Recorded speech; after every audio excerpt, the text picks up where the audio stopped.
Okay, now on the flip side, let's say you're at a wedding, you're shooting a wedding, you're like me and you shoot a wedding. And you're taking a photo of the bride and groom, or, whatever, the people getting married.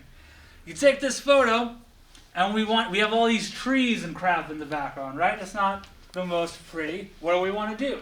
We want to get the bride and groom in focus with everything out of focus. And that is shallow depth of field.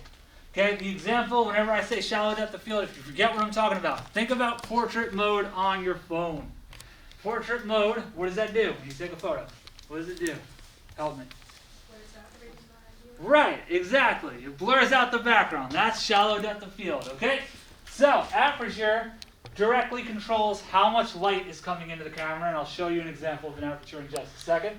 But it also controls whether you have a shallow or long/deep. Again, those are interchangeable. Depth of field, DOF. Okay, that's my abbreviation there. Okay, so let's look at a lens. So this right here is a Rokinon lens, and as we take the body cap off, we'll actually be able to see in there. You can see the aperture moving. Do we see it? We see it. Hello? Hi. Here you go. Bring it in close for you. If you guys want to pass this around.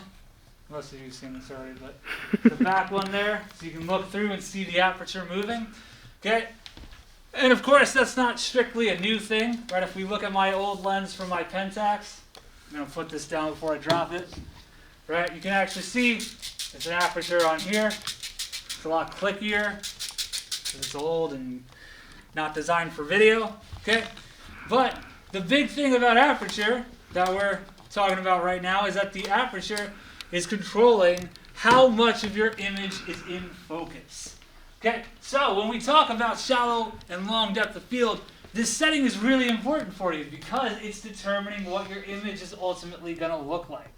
Right? When we talk about noise, right, and when we talk about motion blur, these are all characteristics of what the frame looks like, but aperture is directly controlling how much is in focus. So, if we go for, let's go back to what we were filming when we were on the beach with Dr. Luskay in November. We had this whole setup, and we didn't do like an official interview or anything like that, but we had this whole setup where we had our subject and there were all the bins, I don't know, baskets, wherever, right? The thing the oysters are in, right? The beds. There we go. Right? We had all those in the background. So something that we'd want to choose, thank you so much. Everybody saw this, right? Cool. Thank you. Say nothing if you saw it. Thank you.